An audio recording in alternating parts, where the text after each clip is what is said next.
సాహిత్య స్వరసంగమ దృశ్య కావ్యానికి స్వాగతం. నా పేరు ధనంజయ్. 12వ అంతర్జాతీయ యోగా దినోత్సవ సందర్భంగా అందరికీ శుభాకాంక్షలు. చురుకైన జీవనశైలి, శారీరక మానసిక శక్తిని పెంపొందించడంలో ఎంతో పురాతన అభ్యసన విధానమైనటువంటి యోగా పాత్రని అన్ని తరాల వారికి అందించి వారి దీర్ఘాయువుని పెంపొందించాలి అనేటువంటి ఒక సదుద్దేశంతో ఈ సంవత్సరం తీసుకున్నటువంటి ఇతివృత్తం ఏంటి అంటే ఆరోగ్యకరమైన వృద్ధాప్యం కోసం యోగా. ఐక్యరాజ్య సమితి జూన్ 21 అంతర్జాతీయ యోగా దినోత్సవాన్ని ప్రకటించినప్పటి నుంచి ఈ ప్రపంచం అంతా యోగా మంత్రం జపిస్తుంది, దాదాపు 12 సంవత్సరాల నుంచి.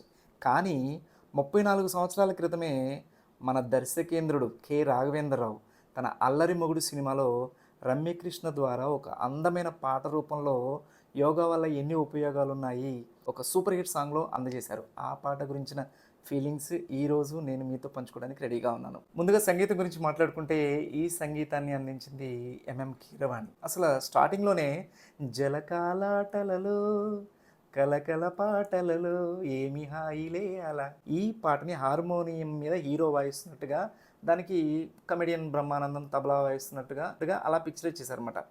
ఆ పాట హార్మోనియంలో వింటూనే మనకు హుషారు వచ్చేస్తుంది. మధ్యలో భలే మంచి రోజు అనేటువంటి సాంగ్ను కూడా హార్మోనియం మీద వినిపించారు. కౌసల్య సుప్రజ రామ పూర్వ సంధ్య ప్రవర్తతే ఈ బిట్ కూడా వాయించారు. ఫిబ్రవరి 14, 1992లో రిలీజ్ అయిన ఆ సినిమా ఇప్పటికొచ్చి 34 ఇయర్స్ కంప్లీట్ అయింది. ఇప్పటికీ కూడా ఆ పాటని యూజ్ చేస్తూనే ఉంటారు. ఎంత బాగా జనాల్లోకి వెళ్ళింది అనేది మనం అర్థం చేసుకోవచ్చు అనమాట. సంగీత పరంగా మాత్రం మరకతమణి కీరవాణి సూపర్గా కంపోజ్ చేశారు. మధ్యలో వచ్చేటువంటి హమ్మింగ్స్ కానీ కోరస్లు కానీ చాలా చాలా చాలా బాగుంటాయి. సాహిత్యం విషయానికి వస్తే సాహిత్యం అందించింది సిరివెన్నెల సీతారామ శాస్త్రి గారు. ఇప్పటి యోగా ట్రైనర్స్ అందరూ కూడా యూజ్ చేసేటువంటి పదం ఆసనాలు శాసనాలు లాంటివి అని, అలాంటి పద ప్రయోగం సీతారామ శాస్త్రి గారు 34 సంవత్సరాల క్రితమే చేసేశారు. అది మామూలు విషయం కాదు. ఆయన దూరదృష్టికి, ఆయన కవితాత్మక హృదయానికి మనందరి తరపున హృదయపూర్వక నమస్సు మంజలు తెలియజేస్తూ పల్లవిలో ఏం చెప్పారు చూద్దాం. బం చిక్కు బం బం చెయ్యి బాగా, వంటికి యోగా మంచిదేగా, లేజీగా ఒళ్ళు పెంచుకోక, నాజుగ్గా ఉంచు తీగలాగా, ఈజీయేగా రాజయోగం ఏజీని మరిపించేయగా, ఈడు ముడతల ధూళి దులుపునుగా. అంటే నాజుగ్గా ఒళ్ళు ఉండాలి అంటే కనుక లేజీగా ఒళ్ళు పెంచుకోకుండా ఏం చేయాలి? యోగా చేయాలి. ఆ యోగా అనేది వంటికి మంచిదేగా అనేటువంటి విషయాన్ని చెప్తూ ఇంకేం చెప్తున్నారు? యోగా చేస్తే రాజయోగం పడుతుంది, అది చాలా తేలికే, ఏజ్ని మరిపించేస్తుంది. నిత్యం యోగా చేసేవాళ్ళు ఎవరైనా ఉన్నారు అనుకుంటే వాళ్ళ ఏజ్ ఒక 45 దగ్గర 50 దగ్గర ఆగిపోతుంది. మీరు గమనించండి. ఎవరి దాకా ఎందుకు?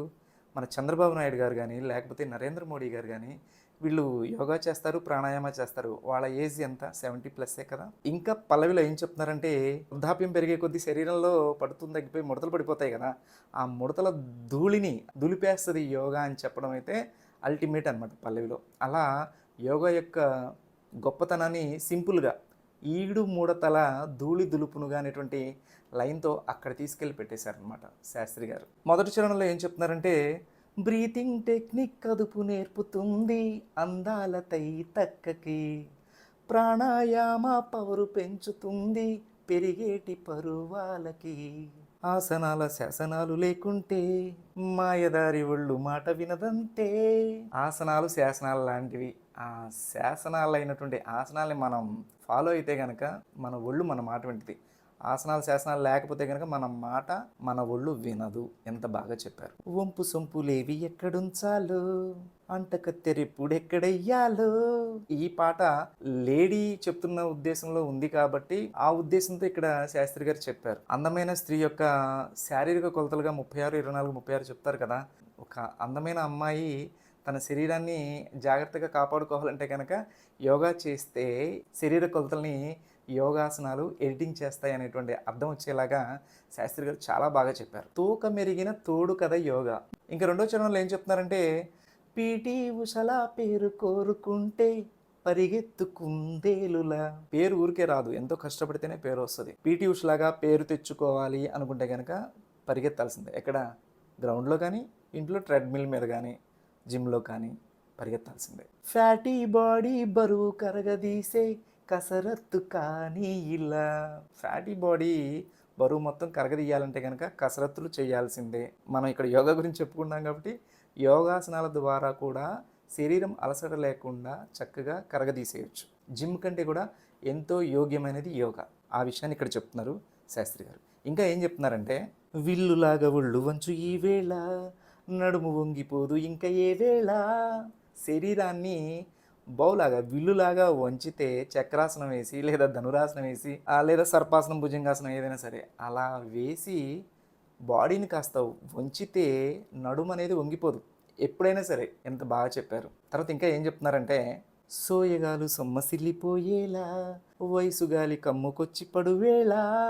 నా శరీరం బాగుంది, ఫిట్నెస్ బాగుంది అని మిడిసిపడిపోకుండా ఎప్పుడు చేస్తూ ఉంటేనే మనం ఎంతకాలమైనా సరే ఫిట్నెస్గా ఉండగలం. వయసు గాలి కమ్ముకొచ్చి మన మీద పడిపోతే అంటే వృద్ధాప్యం వచ్చేసేసి మన మీద పడిపోతే మనం కానీ యోగా చేస్తుంటే మనల్ని కాపు కాసే తోడు యోగా అని చెప్తున్నారు. సింగర్స్ విషయానికి వస్తే చిత్రమ్మ ఎంత బాగా పాడారు, అసలు చాలా చాలా చాలా బాగా పాడారు.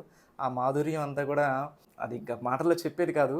ఇది ఒక కమర్షియల్ మూవీ కాబట్టి, అలాగే ఒక అందాల హీరోయిన్‌తో ఈ పాటని కంపోజ్ చేస్తున్నారు కాబట్టి కొన్ని ఎక్స్‌ప్రెషన్స్ ఉంటాయి. అవి చక్కగా పలికింది. ఏంటంటే ఆయాసం వచ్చినలాగా అనేటువంటి ఆ హమ్మింగ్ కూడా చిత్రమ్మ చాలా బాగా అన్నది. చాలా చాలా బాగుందన్నమాట. పాటకి అందం వచ్చింది. ఇంకా దృశ్యపరంగా మాట్లాడుకుంటే దర్శకేంద్రుడు రాఘవేంద్రరావు పాటల పిక్చరైజేషన్ అంతా కూడా ఓ లెవెల్‌లో ఉంటుంది. ఇక్కడ కూడా రమ్యకృష్ణని చాలా చాలా గ్లామరస్‌గా చూపించారు, సెక్సీగా చూపించారు. జనరల్‌గా యోగా, ఆసనాలు, ప్రాణాయామ చేయాలి అంటే వదులైన దుస్తులు వేసుకోమని చెప్తారు. వదులైన దుస్తులు వేసుకుంటేనే బాడీకి ఫ్రీగా ఉంటుంది. కాకపోతే ఇక్కడ సినిమా కాబట్టి ఆ సినిమాలో ఒక అందమైన హీరోయిన్‌తో చెప్పిస్తున్నారు కాబట్టి టైట్ డ్రెస్ లాగా వేసి వాళ్ళు జిమ్ ఆ సెటప్ అంతా చూస్తే అదంతా జిమ్లో చేసేటట్టుగా ఉంటుంది.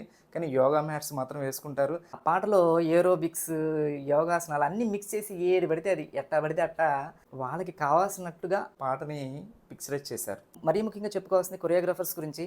Salim master and Tara master వాళ్ళ కంపోజిషన్‌లో ఈ పాట చాలా చాలా అందంగా ఉంది. ఎవర్ గ్రీన్ సాంగ్ అనమాట. ఇన్స్పిరేషన్గానే యోగా చేస్తే ఇది లాభం అని చెప్పేసి ఒక అందమైన అమ్మాయి ద్వారా చెప్పించే ప్రయత్నం 100% సూపర్ సక్సెస్ అయిందనమాట. ఇంటర్నేషనల్ యోగా డే సెలబ్రేషన్స్ సందర్భంగా ఈ పాట గురించి నా ఫీలింగ్స్ మీతో షేర్ చేసుకున్నందుకు చాలా హ్యాపీగా ఫీల్ అవుతూ మళ్ళీ మరొక పాటతో కలుసుకుందాం. అప్పటి వరకు సర్వేజన సుఖినో భవంతు. జై హింద్.